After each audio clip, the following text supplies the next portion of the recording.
My parents never explained why we had to play the game of silence. All I knew was that every night at exactly 10 p.m., we would sit in the living room, completely still, our lips sealed tight. Dad would set the kitchen timer, and that's when the game would officially begin. We weren't allowed to make a single sound until the timer rang again. The rules were strict, and breaking them, well, I'd rather not think about what happened when we did. I made a mistake once when I was younger. It was just a cough. One small, innocent cough. But the moment the sound escaped my lips, I felt it. A sudden, icy brush against my skin, like something sharp and cold dragging across my shoulder. My skin split open, thin and precise, like a paper cut made by something unseen. Even as a child, I knew that if I screamed, if I made even the slightest noise, I wouldn't survive the night. My parents didn't need to yell or scold me. The terror in their eyes, the pale horror etched into their faces, told me everything. That night, after the timer finally rang, my dad took me aside. "You can't ever break the rules again," he said, his voice barely above a whisper. "They don't like it." After that night, I learned to hold my breath no matter what. The rules were simple. No talking, no moving, no noise. I never understood why. There was never any explanation, just the same old ritual. Now, years later, I still don't know who they are, but I do know one thing. When you break the rules, they can touch you. Tonight, the house feels wrong. Something in the air is different. Mom has been nervous all day, pacing the kitchen, wringing her hands. Dad hasn't said a word, but the tightness in his jaw tells me he's just as worried. My little sister, Emma, clings to her stuffed rabbit, her eyes darting around the room like she can see something the rest of us can't. The timer ticks down. The silence is suffocating.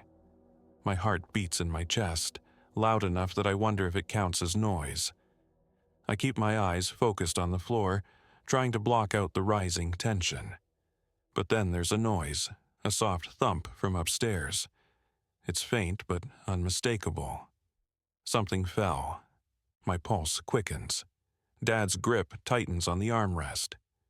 We all know what happens now. Nothing happens at first. We sit frozen, waiting. Then the footsteps start, slow and deliberate. They come from upstairs, moving toward us. Mom's breath hitches. Emma squeezes the rabbit tighter. We're all on edge, waiting for what's coming next. The sound grows louder, closer. My chest tightens, fear curling around my spine like an icy hand.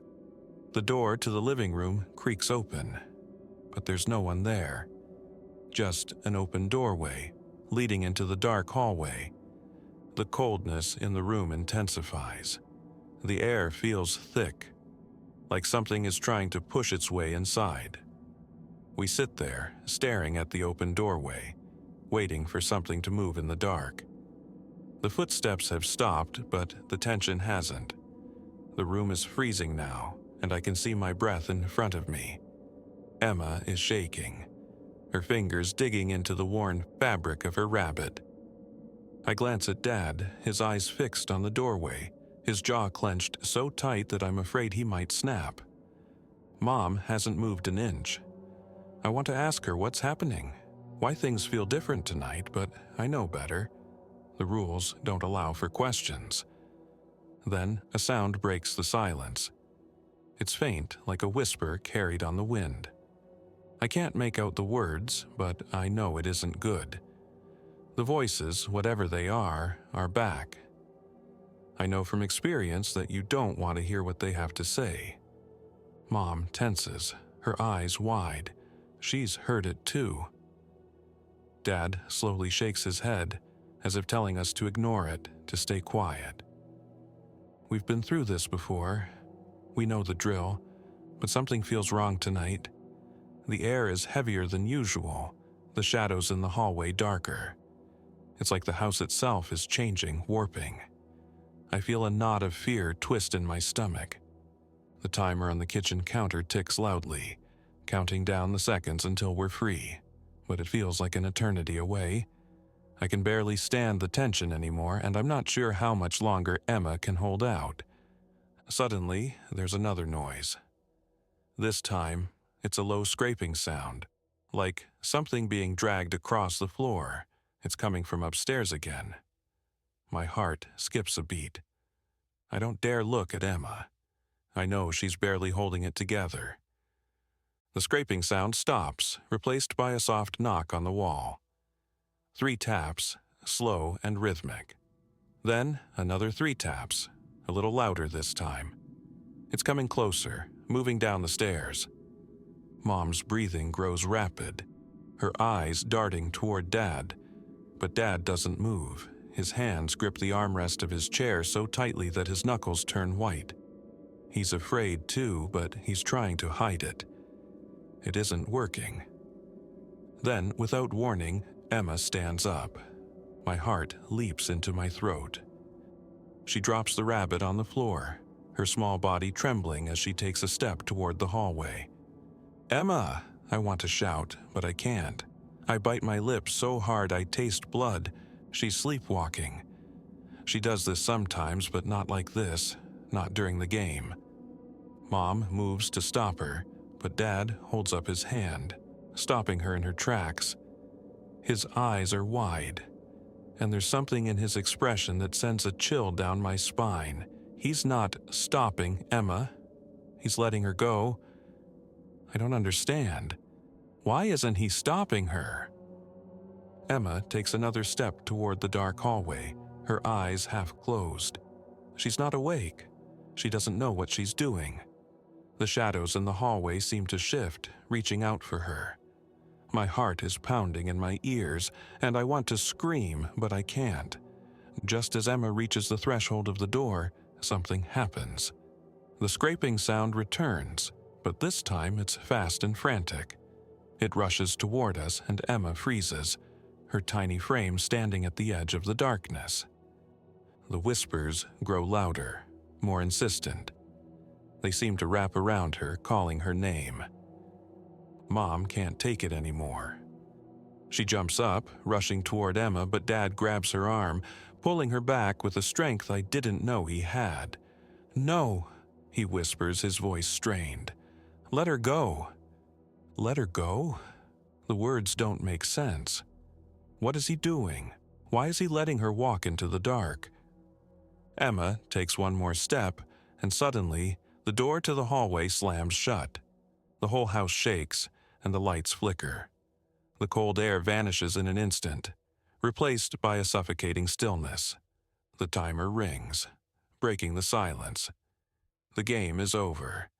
But Emma's gone. The timer rang, signaling the end of the game, but my sister had vanished, taken into the darkness beyond the door. My mind raced, trying to make sense of what had just happened. I turned to my parents, expecting them to react, to rush toward the door, to find Emma. But they sat there, frozen, their faces pale, eyes wide with that same deep-rooted terror I'd seen before. It was as if they were waiting for something. "Where is she?" I whispered, my voice trembling. "Why aren't you doing anything?" Mom finally moved, slowly shaking her head. "We can't," she said softly, her voice barely audible. "The game is over." I couldn't believe what I was hearing. Emma was gone, and they were just sitting there.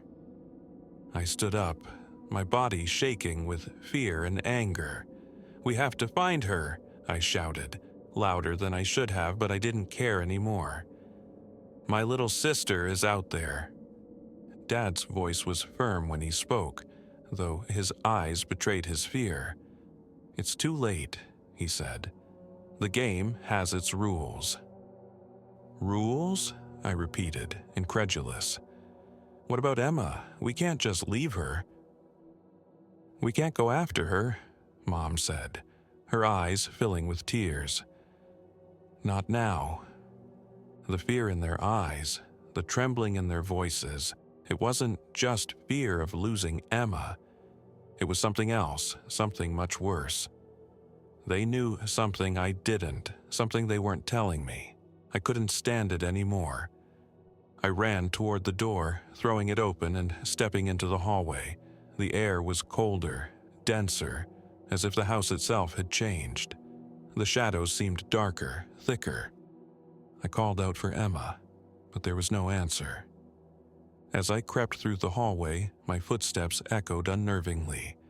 The house felt larger, more expansive than before, the walls stretching out into places that hadn't existed before. It was like the game had taken over completely, twisting the space around me. Then I heard it.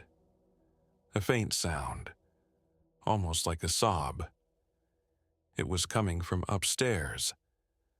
Without thinking, I rushed toward the stairs, my heart racing. I had to find her. I had to bring her back. Each step creaked under my weight, the air growing colder with every breath I took. I reached the top of the stairs and paused, listening. The sound was closer now. It was Emma. I was sure of it. I followed the sound down the hallway toward her bedroom door. It was cracked open, just a sliver of light spilling out. I pushed it open slowly, stepping inside. And then I saw her. Emma stood in the center of the room, her back to me. Her rabbit lay discarded on the floor, and she was whispering something, too low for me to make out. Relief flooded through me. She was here. She was safe. "Emma," I called softly, stepping closer. She didn't respond. She just kept whispering, her voice steady and calm. I moved closer, but something felt wrong. The air in the room was thick with tension, and the shadows along the walls seemed to pulse as if alive. "Emma," I said again, louder this time. She stopped whispering. Slowly, she turned to face me. What I saw made my blood run cold. It was Emma, but something was different. Her eyes were vacant, distant, like she was somewhere far away. Her skin was pale, almost translucent in the dim light. Then I saw it, a faint line across her neck, as if something had gently traced the same cold cut I had felt years ago. "Emma?" I took a step back, my heart pounding in my chest. She smiled. A small, eerie smile that didn't reach her eyes. "You should have stayed quiet," she said softly. Before I could react, the door behind me slammed shut, trapping us in the room. The temperature dropped instantly, and the whispers I had heard earlier began again, surrounding me. They were louder now, coming from everywhere at once. I turned to the door, trying to open it, but it wouldn't budge. I was stuck, and the shadows on the walls began to move, creeping toward me. Emma stood still, watching me with that unnerving smile on her face. "They're here," she whispered. "They want to play." The shadows inched closer, their forms shifting, becoming more solid. They moved toward me slowly, deliberately, as if savoring the moment. I pressed myself against the door, panic surging through me. "Emma, please," I begged. "We have to get out of here." But Emma just shook her head, that same empty smile on her face. "It's too late," she said. "The game is never really over." The shadows were almost upon me, their cold presence wrapping around me like a vice. My skin prickled, the same sensation I had felt years ago, the invisible fingers tracing across my neck. I was trapped, and I knew that if I made a sound, it would all be over. Then I heard a loud crash from downstairs. My parents had finally moved. "Emma!" Mom screamed from the bottom of the stairs. Her voice broke through the eerie silence in the room. I took the opportunity to shove past Emma, running toward the door. I slammed my shoulder against it, and it finally gave way. I rushed down the stairs, my legs trembling as I reached the bottom. My parents were standing there, wide-eyed and terrified. Behind them, the shadows continued to grow, spilling down the stairs like a dark fog, creeping toward us. "We have to leave!" I shouted, grabbing my mom's hand, but she didn't move. "We can't leave the house," Dad said, his voice hollow. "If we leave, they'll follow us." "We don't have a choice," I shot back, glancing up at the stairs. The shadows were almost upon us, and I could hear Emma's footsteps echoing from the hallway above. Dad shook his head slowly. "This is our fault. We broke the rules." "What?" I stared at him, confused. "What are you talking about?" Mom's face was pale, her eyes filled with tears. "It's true," she whispered. "We broke the rules years ago, before you were born. We didn't know what we were doing, and ever since, the game has been watching us." The room felt like it was closing in around me. "So, what? We're supposed to stay here and let them take us?" Dad didn't answer. He just stared at the shadows creeping down the stairs. "Go," he said quietly. "You and Emma. Get out of here. Don't come back." Tears welled up in my eyes, but I nodded. There was no time to argue. I ran back upstairs, finding Emma standing at the top, her face pale, her eyes blank. "Come on," I shouted, grabbing her hand. For a moment she didn't move, but then something in her eyes shifted. She blinked, as if waking from a dream, and nodded.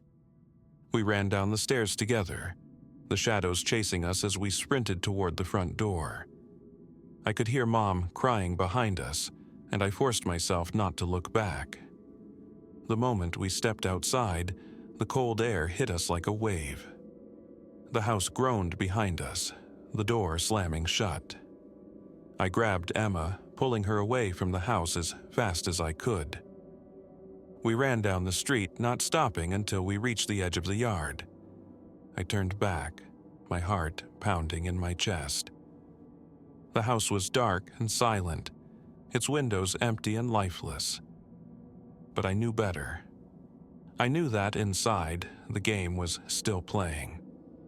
My parents had stayed behind, victims of a game they had accidentally started long ago. And now, the game would never end for them. I looked down at Emma, who was trembling beside me. "We made it," I whispered, trying to reassure her. But I knew the truth. We hadn't really escaped. The game would follow us, always waiting for the next time we made a mistake. As we walked away from the house, I could still hear it in the back of my mind, the soft ticking of the timer, counting down once again.